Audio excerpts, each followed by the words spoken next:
सकते हैं। केक मेरा रेडी हो गया है, इसको इससे निकाल लेते हैं।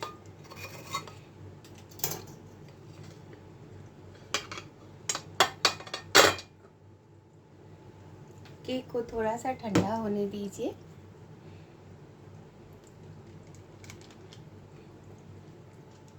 आपको दिखाती हूँ, देखिए कितनी फ्लॉपी बनी है।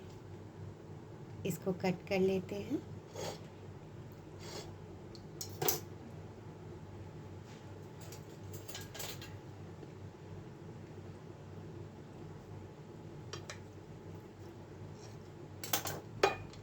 देखिए मैंने कट किया। अभी थोड़ा सा ठंडा होने दीजिए।